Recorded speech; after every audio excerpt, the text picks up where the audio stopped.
오늘 이재명 대통령이 민주당 강성 의원들이 주도하고 있는 검찰청 폐지, 검찰 해체에 확실하게 손을 들어줬습니다. 들어보시죠.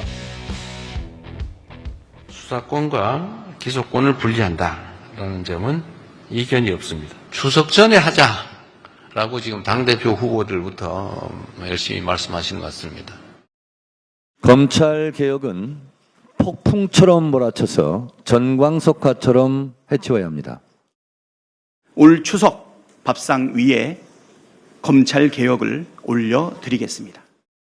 제도 자체를 그때까지 어릴게를 만드는 건 가능할 수도 있을 것 같아요. 또 국회에서 하면 저야 뭐 어떻게 할 수 없잖아요. 국회가 뭐 제가 마음대로 할 수 있는 것도 아니니까. 그런데 완벽한 제도가 정착되기까지는 한참 걸리겠죠. 중요한 거는 뭐 그때까지 정리할 수는 있겠죠. 국회가 결단하기 나름이다 말씀을 드립니다. 저는 뭐 협의는 하되 국회를 존중해야 되겠죠. 호 대변인님. 네네. 민주당 강성 의원들이요. 한 토론회에서 이제 검수완박, 검찰 수사권 완전 박탈이 아니라 검수완분, 검찰 수사권 완전 분쇄다.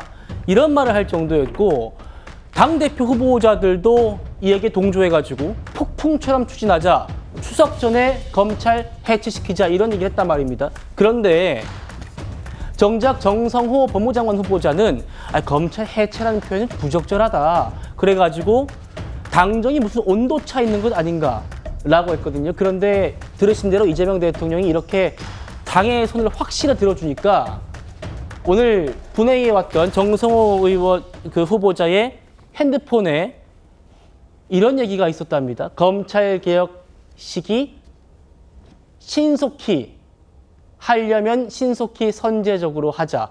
메모장에 본인이 쓴 것 같아요. 이재명 대통령이 당의 손을 확실하게 들어준 뒤에 법무장관의 입장이 바뀐 걸까요? 어떻게 보십니까? 그러니까 수사와 기소를 분리하자는 것까지는 이견이 없이 뭐 이렇게 되는 것 같습니다. 그런데 그것을 이제 검찰 해체라고 볼 수 있느냐, 검찰 해체까지 그렇게 가지는 않겠다라는 게 이제 정성호 후보자의 얘기인 것 같고, 저는 검찰 개혁이 도대체 뭔가요? 정의가, 검찰 개혁의 정의가, 우리가 노동 개혁, 연금 개혁, 교육 개혁 이런 것들은 국민들의 삶에 직접적으로 연관이 돼 있지 않습니까? 그런데 검찰 개혁은 도대체 뭘 가지고 검찰 개혁이라고 하는 거지? 검찰 개혁이 국민의 삶에 어떤 영향이 있는 거지? 사실 국민의 99%는 평생에 검사 만나볼 일이 없어요. 근데 검찰 개혁하면은 어떤 일이 발생할 수 있느냐? 범죄자들이 좋아집니다. 우리나라에서 제일 그래도 똑똑하다는 사람들이 모여서 수십 년 동안 범죄자 잡는 최고의 전문성을 갖고 있는 기관이 검찰이에요. 근데 검찰 수사권은 이미 엄청나게 박탈했고 남아있는 것도 사실 이제 다 없애버리겠다는 뜻이거든요. 자, 그러면 누가 좋아지냐? 범죄자 좋아집니다. 지금도 현장에서는 검수완박 때문에 수사와 기소가 늦어지니까 범죄 피해자들이 피눈물을 흘리고 있습니다.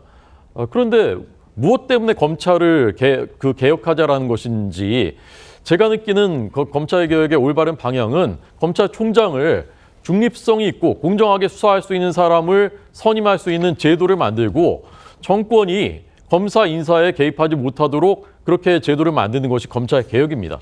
그런데 지금 민주당의 검찰 개혁과는 정반대죠. 검찰 수사 기소 분리해놓고 그 위에 국가수사위원회를 만들어서 정권이 다 통제할 수 있도록 만들어 놓는 거예요. 결국 요체는 뭐냐? 우리 편을 건드리면 검찰에 너희는 개혁 대상이다. 문재인 정부 때 처음에는 정권의 도구로 썼는데 조국 장관 등 우리 편을 건드리기 시작하니까 감히 우리를 건드리냐? 그러면 너희는 개혁의 대상이지. 이렇게 해서 공수처 만들고 검수완박 했었던 것이거든요. 지금 이제 그것을 완성하겠다는 것입니다. 저는 국민들이 최대 피해자가 될 것이라고 생각합니다. 추석 전까지 검찰청 폐지하는 얼개 만드는 것까지는 가능하다. 이런 이재명 대통령 향해서 야당은 이렇게 반발합니다. 검찰제도는 대한민국 현행 헌법 시스템 내에서 가장 근간을 이루는 기본 제도인데 이재명 대통령 기자회견에서 말씀하신 것 같아요. 검찰의 자업자득이다. 추석 전에는 얼개가 나올 것이다. 이미 시한을 정해놓고 결론을 정해놓고 밀어붙이는 건 아니냐.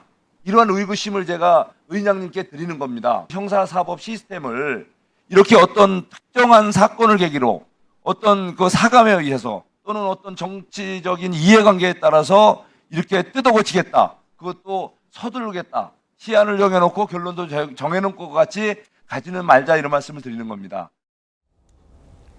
김영주 의원님. 네. 심우정 전 총장 얘기입니다만 국가 100년 대계다 형사사법 시스템이. 그런데 지금 대통령이 그 시안과 결론 이미 다 내려놓고 있는 것 아닌가 이런 얘기를 야당이 하고 있습니다.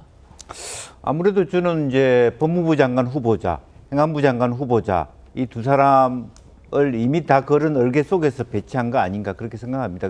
결국에는 이재명 정부에서의 검찰 개혁을 크게 보면은 결과적으로는 검찰의 기능들을 일부 축소하고 일부분은 어쨌든 수사라고 하는 기능은 행안부로 넘어가는 그 두 가지 요소로 분리시키는 그런 과정이라고 봤을 때 이미 그것을 염두에 두고 정 장관, 윤 장관 후보를 이렇게 채택한 거 아닌가 그렇게 생각하고 예. 아마 그런 얼개 속에서 오늘 대통령님의 말씀이 있었다 그렇게 보는 것이고 또 아마 그런 데 대한 사실은 그 개인의 어떤 퍼스널리티죠. 지금 법무부 장관으로서의 너무 지나치게 빨리 가는 데 대한 우려에 대하여 말하자면 당과 대통령이 조금 더 시각 교정을 해줬으면 좋겠다라고 하는 법무부 장관 후보자에 대한 요청이 있다. 그렇게 봐야 될 것 같습니다. 예.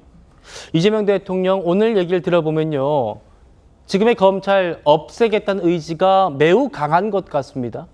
자업자득이라는 표현까지 썼습니다. 기소 자체를 목표로 수사하는, 그리고 기소에 맞춰서 사건을 조작하는 일은 결코 있어서는 안 되죠. 10명의 범인을 놓치더라도 1명의 억울한 사람을 만들면 안 된다. 이 정말로 중요한 겁니다. 인권의 중요성을 지적한 건데, 누가 사적인 목적을 가지고 사람을 잡아다가 감옥에 가둬놓고 목숨을 빼앗거나, 이게 나쁜 짓이잖아요. 불행하게도 그게 우리 현실에 존재합니다. 우리 모두가 체감하고 있죠. 기소하는 검사에게서 수사권을 분리해야 된다 라는 점에 대해서는 문재인 정부 때만 해도 그거 왜 뺏어? 그거 안 되지 라는 반론 여론이 꽤 있었던 것 같은데, 지금은 별로 많지 않은 것 같아요. 그 후에 개혁의 필요성이 더 커진 거죠. 자업자득이다 이렇게 생각합니다. 이종호 실장님, 네네. 오늘 이 대통령이 비교섭단체 대표들과도 오찬을 했는데 여기서도 그런 얘기 나왔다는 겁니다. 이재명 대통령, 내가 정치검찰의 가장 큰 피해자다. 차질 없이 검찰개혁 완수하겠다. 그런 얘기 했다고 하고, 아까 전에 이제 목소리 들었습니다만 검찰 수사권을 분리하면 안 된다는 네. 반론이 지금은 거의 없다라고 지금 대통령이 인식하고 있습니다. 네네. 지금 그렇습니까?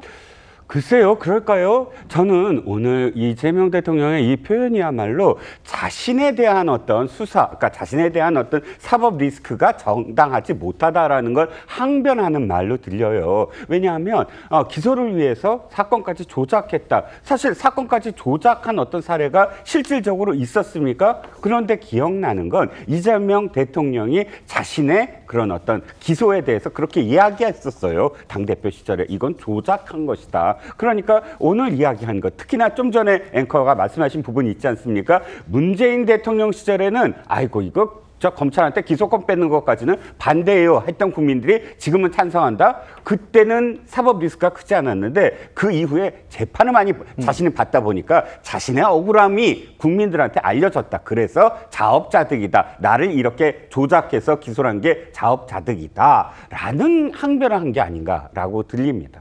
예. 이런 가운데 이재명 대통령은요, 특별감찰관 임명을 추진하라고 지시했다고 합니다. 들어보시죠. 권력은 견제하는 게 맞아요. 근데 그건 권력을 가진 본인의 안위를 위해서라도 견제를 받는 게 좋습니다. 특별감찰관 임명을 제가 지시해놨죠. 하자. 되게 불편하고 어렵긴 하겠지만 제 가족들, 가까운 사람들이 불행을 당하지 않도록, 물론 저를 포함해서 한 달밖에 안 됐으니까 미리 하려도 할 시간도 없었을 텐데 혹여라도 그럴 가능성을 미리 예방하고 봉쇄하는 게 모두를 위해서 좋겠다 해서 제가 특별감찰관 임명도 지금 국회에다 요청하라고 해놨습니다.